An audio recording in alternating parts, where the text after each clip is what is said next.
My statements hereunder are based on personal knowledge and direct interactions with the personalities involved with great risk to my safety and that of my family members. I confirm the following. Usec Trygve Olaivar of DepEd, Ramon Bong Revilla, and Senator Sani Angara before his appointment as Usec for the Department of Education. Senator Francis Escudero, Senator Ramon Bong Revilla, Senator Nancy Binay. I humbly reserve the right to submit a supplementary affidavit if warranted in the premises. I attest to the truth of the foregoing statements based on my personal knowledge and authentic records. In witness thereof, I will be affixing my signature this day of September 2025 here. Okay, so today we will hear the testimony of Mr. or former Undersecretary Roberto Bernardo. Kindly stand up so your oath will be administered by the Director General of the group. Do you swear or affirm to tell the truth, the whole truth, and nothing but the truth in this proceeding? Thank you. You may take your seat. Thank you. Are you ready to make your statement? Yes po, Mr. Chair. You may proceed.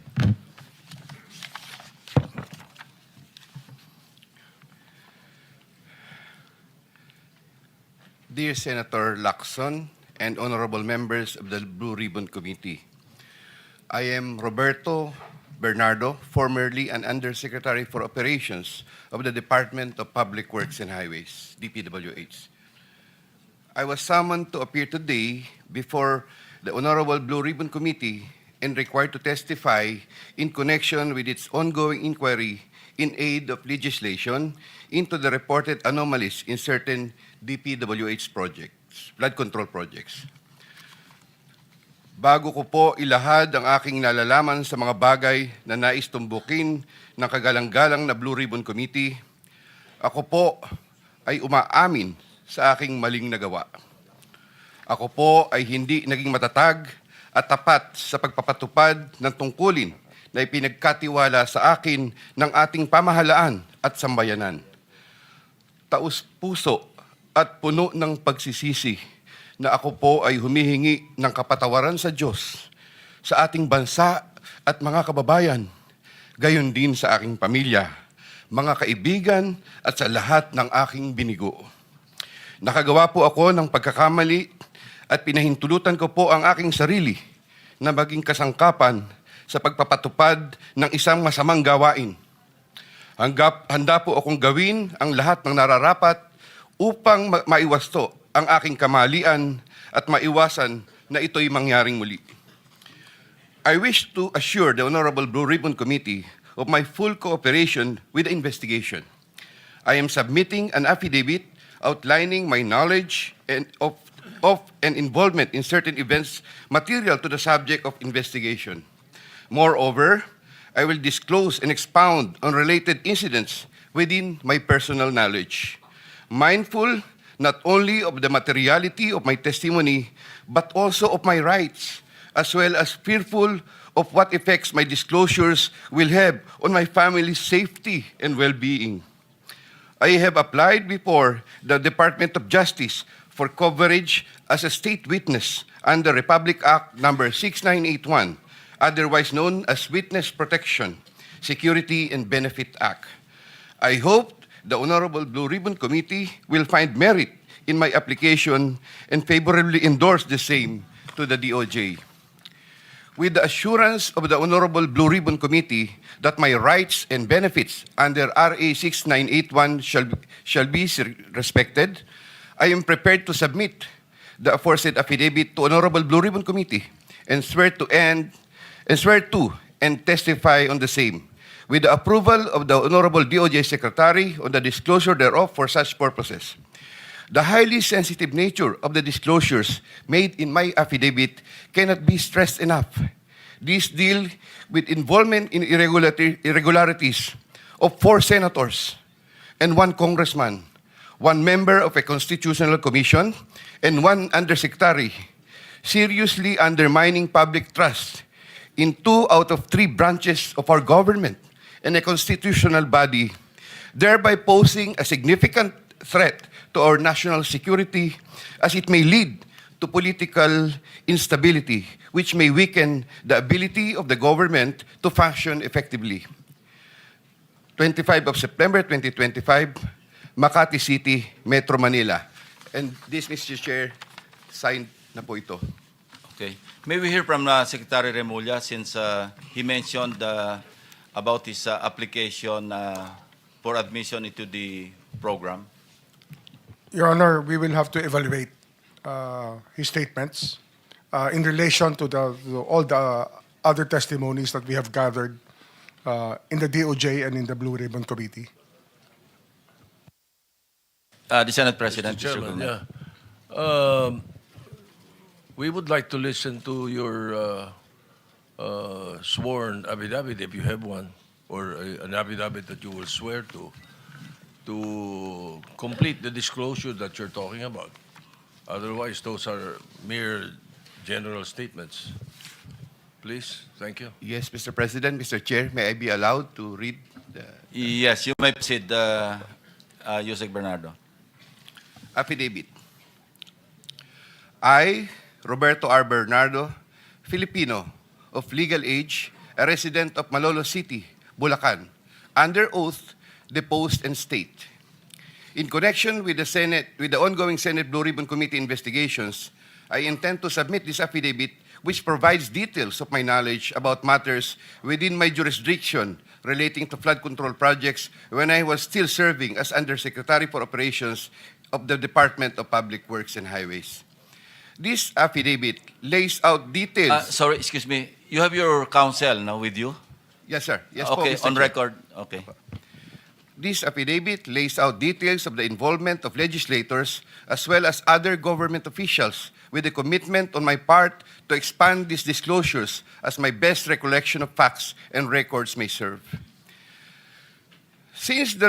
Number 3, since the received an invitation to appear in these proceedings, I began collating, vetting, and consolidating all written communications, documents, tables, and matrices, and lists in my possession, the retrieval of which has been difficult since I retired from public service last August 2025.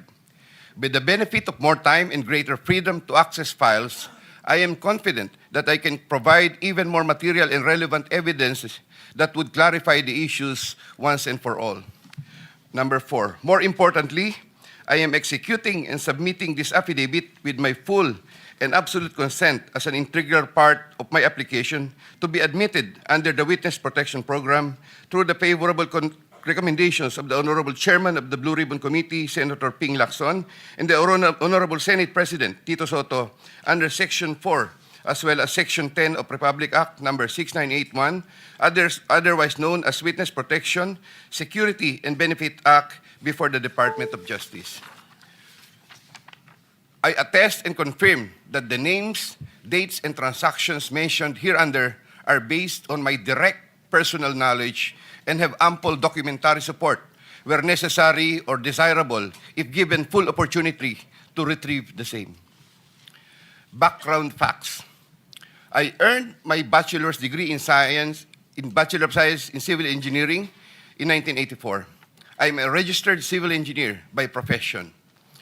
In the year 1985, I began my 40-year stint in the Dpwh as a laborer. I then climbed the ranks through the years as Associate Civil Engineer, Engineer 2, Engineer 3, and as Assistant District Engineer, Assistant Regional Director. I then became Assistant Regional Director CESO 4 sometime in 2012 until my appointment as Assistant Secretary in 2016. I finally became Undersecretary more than a year later and remained such until my retirement on August 2025. I met former District Engineer Henry Alcantara during my assignment in the Laguna 2nd District Engineering Office. Engineer Alcantara, Engineer Bryce Hernandez, Engineer J.P. Mendoza, and Engineer Algie Jumasig all belong to the Bulacan 1st DEO. 2020-2040 scheme. Sometime after the State of the Nation address of President Ferdinand Bongbong Marcos Jr. in July 2025, and while I was already on sick leave, I heard from Secretary Bunoan for the first time that Engineer Alcantara, Engineer Hernandez, Engineer Mendoza, and Engineer Dumasig were engaged in contracting activities using the licenses of other contractors. Subsequently, Engineer Hernandez confirmed this arrangement through one of the legislative hearings and by other contractors whose license they used. According to Bryce Hernandez, their sharing is 20-20-20-40% from these activities. My understanding is that they had prepared and signed documents for purposes of collecting payments, which they then apportioned the profits amongst themselves. However, I must admit that I have no personal knowledge on the exact actions they took to accomplish this scheme, and I can only be asked general questions on the systems in place that would have allowed this modus operandi to happen. I categorically state that I have neither knowledge nor participation in these business activities, which were entirely done by Engineer Alcantara, Engineer Hernandez, Engineer Mendoza, and Engineer Dumasig on their own. Ghost projects. At about the same time, after the 2025 SONA, I also heard for the first time that aside from the 2020-2040 scheme, were flood control projects, ghost projects, for which Engineer Alcantara, Engineer Hernandez, Engineer Mendoza, and Engineer Dumasig were also responsible. These were confirmed later by Secretary Bunaan during a separate legislative hearings. I called up Engineer Alcantara to ask him about these flood control ghost projects. He denied any participation. Subsequently, he likewise told me that he even convened the officers of Bulacan First DEO to confront them about these ghost projects, and that some officers, it was Engineer Hernandez, who was the primary person responsible for the same.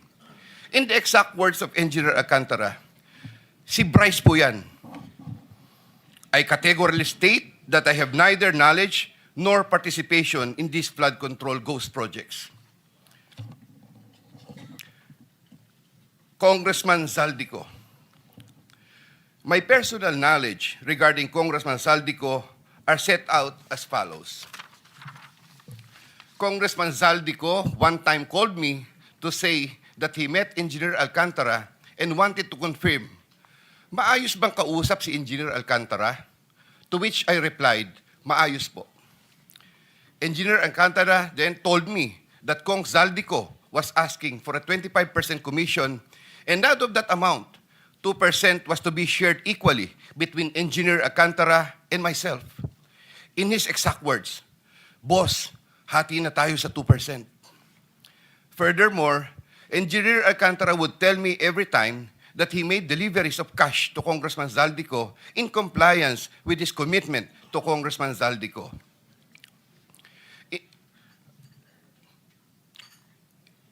In this affidavit, I shall mention my personal knowledge regarding Senator Francis Escudero as follows. Maynard Ngu and I are close friends, and we go years back. He is also a close friend and campaign contributor of Senator Francis Escudero. Maynard Ngu asked me to submit a list of projects. I personally submitted a list of projects to Maynard Ngu, and some of the items therein pertaining to Valenzuela and Marinduque projects were subsequently included in the General Appropriations Act.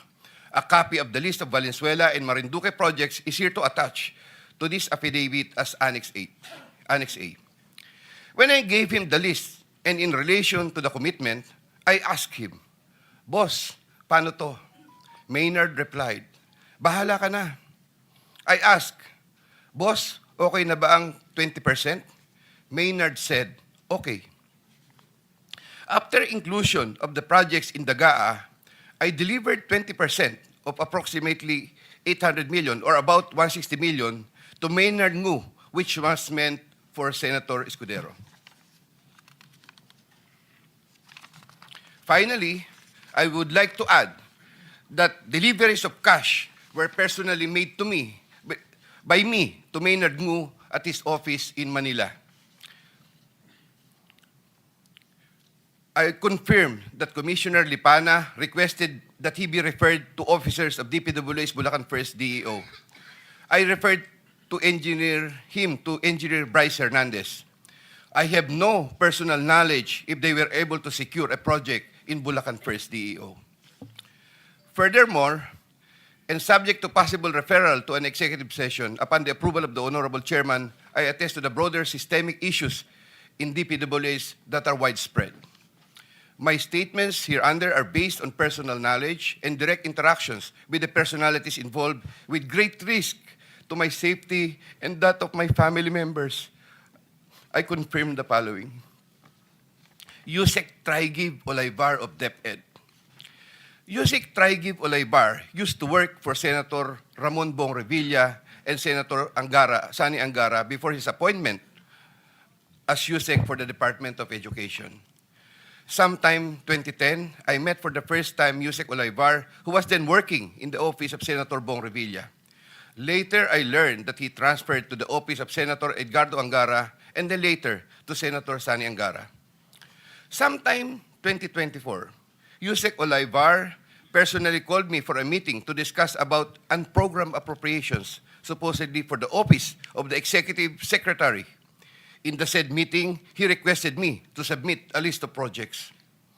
After the meeting, I asked Bulacan 1st DEO to prepare a list of projects for funding. Thereafter, Engineer Alcantara submitted a list of projects worth 2.85 billion. Here to attach as Annex B is a list of those projects. Subsequently, I submitted this list to Usec Olaivar. Usec Olaivar told me that the commitment is 15%. In his words, boss, 15 yan. Thereafter, the DPWH received a special allotment release order for 2.85 billion for the projects listed in Annex B. Engineer Alcantara, from time to time, would collect and deliver the agreed 15% commitment to me, which I delivered or caused to be delivered to Usec Olaivar in Magallanes, Makati, and other places.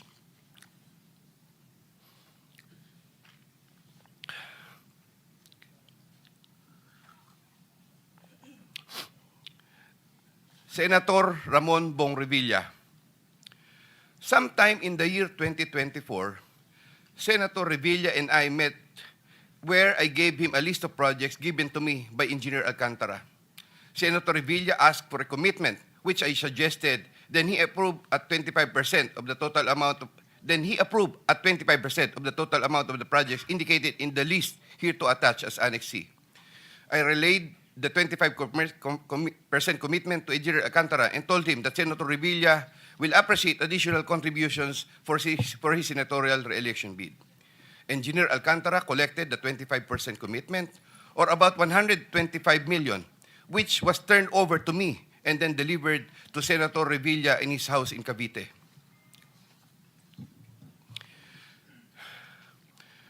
Senator Nancy Binay.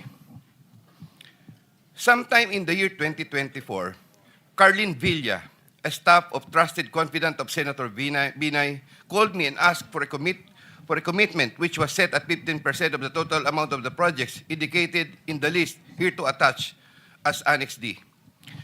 I relayed the 15% commitment to Engineer Alcantara. Engineer Alcantara collected 15% commitment, or about 37 million, which was turned over to me and which I then delivered to Senator Binay at a house in Quezon City.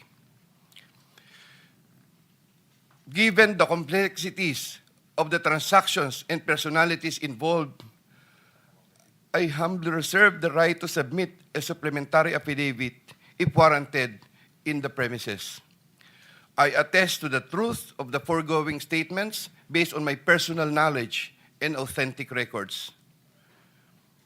In witness or hope, I will be affixing my signature this day of September 2025 here. Mr. Chair. Yeah, kindly sign your affidavit in the presence of everybody.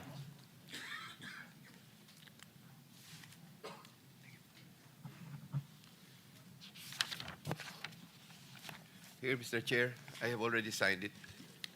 For the record, you signed the same affidavit that you read, no? Yes po, Thank Mr. you. Chair. Maraming salamat, Usec. Secretary Remulla is recognized. Your Honor,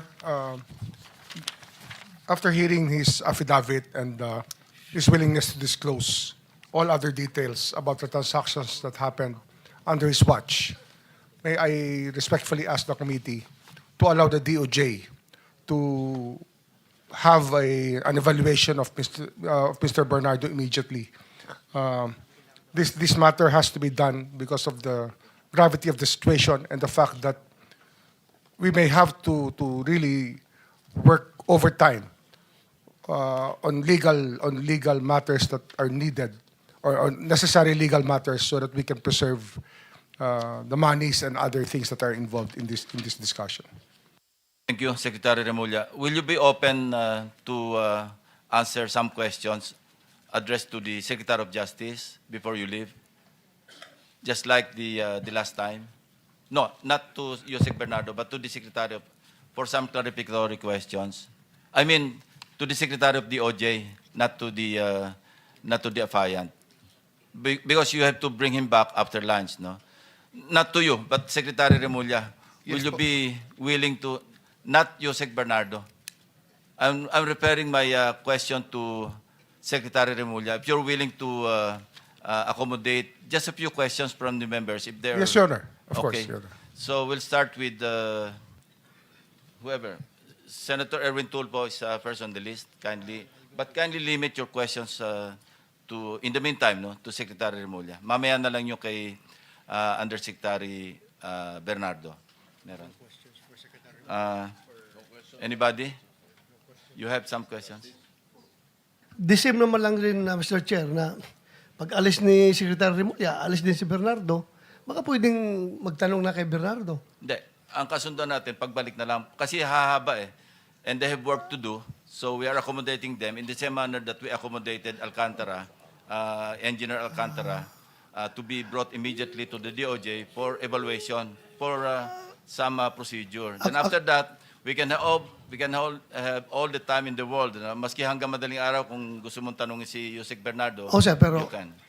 ito, for the benefit of general questions Hindi na, na sana. we're just dahil- postponing. We're not rejecting your request to propound questions. Isa kasi sa akin kasi, sir, pag sabi niya ngayon dito, diretso kaagad file ng kaso sa DOJ without Hindi, no, us no, no, giving the benefit na makapagtanong man lang kung Sige. Sen. No, I think the thing is that the Department of Justice, as much as possible, would like to evaluate first. They will not file any cases against anyone. but subsequently, filing of cases will follow. Kung sana naman bago siya makonsider doon, dito muna sa atin. Dahil sa atin niya nilahad yung statement niya, so hindi naman niya nilahad sa DOJ, sa atin muna. So sana makapagtanong tayo bago natin turn over sa DOJ for their consideration.